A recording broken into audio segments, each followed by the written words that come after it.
এ বাড়িতে নিশ্চয়ই এমন কোনো আকর্ষণ আছে যার টানে উনি এ বাড়ি ছেড়ে কোথাও যেতে পারেননি।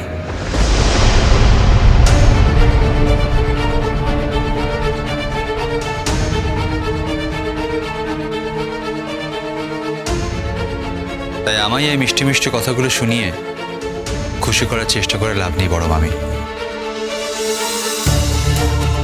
রিয়েলিটিটা আমি জানি, আমার জানা হয়ে গেছে।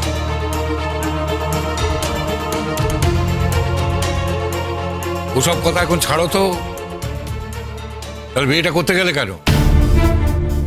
মেয়েটা কি পেলো? মেয়েটা কি পেলো? তার অপরাধটা কি? বিয়ে যখন করবে না ঠিকই করেছিলে, তাহলে বিয়েটা করলে কেন? সংসারই বা করলে কেন? আর মেয়েটার দায়িত্বই বা নিতে গেলে কেন?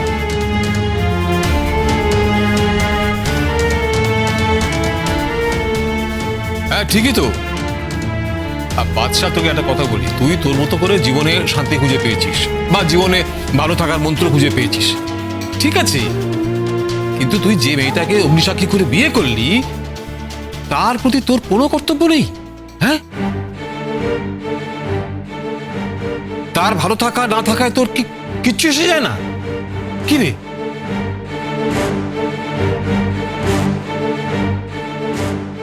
অগ্নিসাক্ষী করে বিয়ে করলেই কি সব সময় বিয়েটা সত্যিকারের বিয়ে হয় সুজয় মামু? আমার তো মনে হয় না।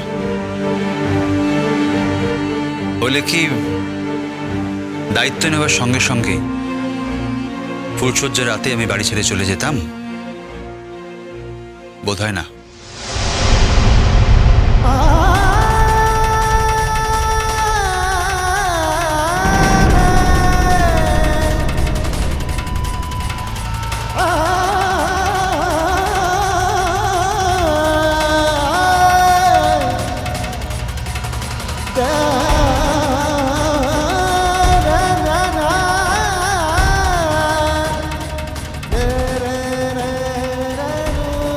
ও তাই তো। তার মানে তোমার অফিসের কোনো ডাক টাক কিছু ছিল না, ওসব ফলস? হ্যাঁ, তাই তোমার অফিসের লোকেরা সব শুনে অবাক হয়ে গিয়েছিল। দাদা ভাই, তোমাকে আমি একটা কথা আগেও বলেছি, আর কারোর জন্য নয়, নিজের জন্য এই বাড়ির সবার সঙ্গে তুমি যোগাযোগ রাখবে, নিজের জন্য এই বাড়িতে থাকবে।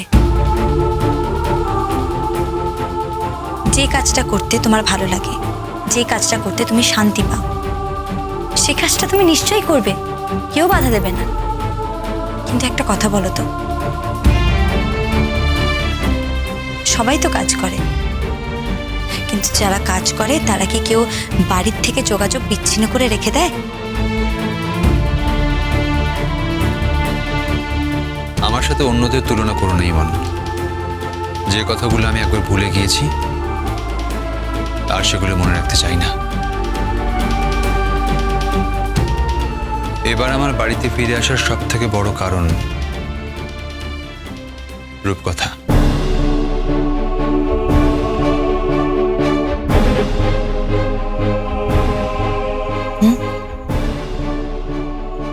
আমি?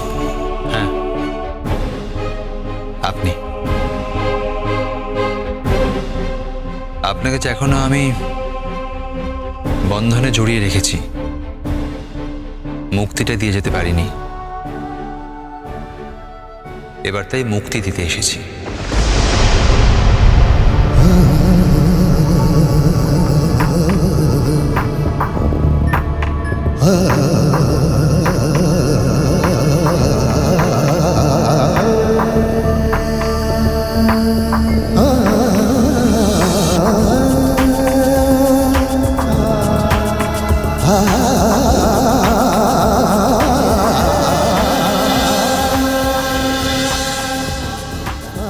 যে কাজটা অনেক আগেই করা উচিত ছিল, দেরিতে হলেও সেটা করছি।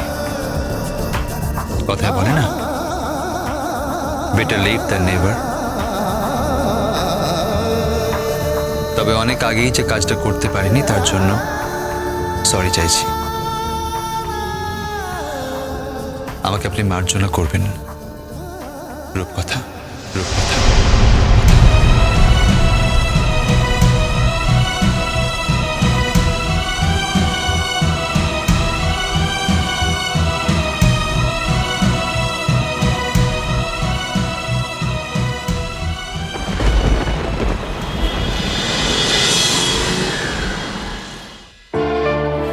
রূপকথা, অনেকবারই তোমার সঙ্গে কথা বলতে চেয়েছি, কিন্তু সামহাও কথা বলা হয়ে ওঠেনি। কিন্তু আজ তো কথা বলতেই হবে, তা না হলে সারা জীবনের মতো হয়তো একটা চরম ক্ষতি হয়ে যাবে, শুধু তোমার নয়, আমার দাদা ভাইয়েরও। তাই তাই আজ কথা বলাটা খুব জরুরি। তোমার কি মনে হয় কলিতি, যা হয়েছে তা আমার জন্য হয়েছে? উনি আমার জন্য চলে গেছিলেন। দেখো রূপকথা, এখন আর এসব কথা নিয়ে কাটাছেড়া করে তো লাভ নেই কোনো। তাও তোমাকে কতগুলো কথা বলি, মানে বলতেই পারি, কারণ এই ঘরে যারা রয়েছে আমরা সবাই খুব কাছের, খুব নিজের মানুষ। তুমি কিন্তু খুব ভালো করে জানো যে তোমার আর রণর সম্পর্কটার কথা জানতে পেরেই দাদাভাই এই বাড়ি থেকে চলে গেছিল না।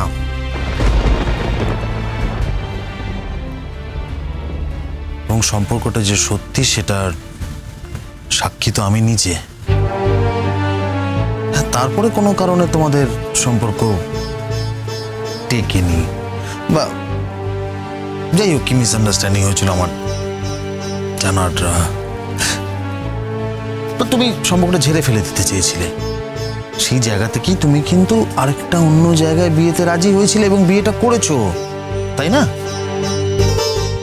তাই, কিন্তু আমার পক্ষে এটা জানা সম্ভব ছিল না যে যে বাড়িতে আমি বউ হয়ে যাব সেই বাড়ির একজন সদস্য রণ হতে পারে। সত্যি জানার কথা ছিল না রূপকথা, কিন্তু আমরা তো সেই জন্য কোনোদিন কেউ তোমাকে অ্যাকিউজ করিনি। সত্যি তো, তুমি জানবে কি করে? তোমার জানার কথা নয়, কিন্তু ততদিনে বিয়েটা হয়ে গেছে, তখন আর কিছু বদলানো যেত না। রূপকথা দি, ছোটদা ভাই বড়দা ভাইকে অসম্ভব ভালোবাসে, শ্রদ্ধা করে। যদি তখন তুমি কিছু পাল্টাতেও চাইতে, পাল্টানো যেত না, আমরা সবাই জানি। ছোটদা ভাই কিচ্ছু পাল্টাতে পারতো না, কারণ ছোটদা ভাই এমন কোনো কাজ করতে পারতো না যাতে বড়দা ভাই আঘাত পায়। তো আজ তোমরা জানতে পারছো যে তোমাদের বড়দা ভাই কিন্তু আঘাত পেয়ে বাড়ি থেকে চলে গেছে, তাই না টুকু? আমাকে একটা কথা খুব ভেবে বলো তো, এই একদিনের মধ্যে আমি কি এমন করে থাকতে পারি যে আমাকে ফেলে রেখে তোমাদের বড়দা ভাইকে চলে যেতে হলো? কি গো? বলো, তোমাদের বড়দা ভাই যা করেছে তা ঠিক করেছে তো? রূপকথা, রূপকথা দেখো, অভিমান মানুষকে দিয়ে অনেক খারাপ কাজ করিয়ে নেয়, অনেক কঠিন কাজ করিয়ে নেয় রূপকথা। সেটা তুমি খুব ভালো করেই জানো। দাদা ভাইয়ের অভিমান হয়েছিল, তাই ওই রকম একটা কাজ করেছে। দেখো, ও তো কোনোদিন বিয়ে করতে চায়নি, নিজে থেকে কোনোদিন চায়নি। বাড়ির লোকের জোরাজোরিতে যখন বিয়েতে রাজি হলো, তখন নিশ্চয়ই ও মনটাকে সেভাবে তৈরি করেই বিয়েতে রাজি হয়েছিল। তারপর যখন ও বিয়ে করতে গেল, তখন এরকম একটা আনফরচুনেট ঘটনা ঘটে গেল। সেন্সিটিভ মানুষ তো, ও নিশ্চয়ই বুঝতে পেরেছিল, আজ করতে পেরেছিল। বুঝতে পেরে উনি আমাকে কোনো প্রশ্ন করলেন না তো? ওনার সঙ্গে আমার কোনোই আলাপ হওয়ার আগে আমার জীবনে যে কোনো ঘটনা ঘটে থাকতে পারে, অতীত থাকতে পারে, সেটা নিয়ে উনি যদি এত সেন্সিটিভ হয়ে থাকেন, তাহলে তো ওনার বিয়ে না করাই উচিত। আর তাছাড়া বিয়ে যখন উনি করতেই চাইলেন, তখন ওনার ভাবা উচিত ছিল যে যার সঙ্গে বিয়ে হচ্ছে তার সঙ্গে একবার কথা বলে নেওয়া দরকার। তাহলে উনি জেনেই যেতেন যে আমার এরকম একটা অতীত রয়েছে, আমার জীবনেও একটা ঘটনা রয়েছে, তখন উনি অনায়াসে ডিসাইড করতে পারতেন বিয়েটা উনি করবেন কি করবেন না।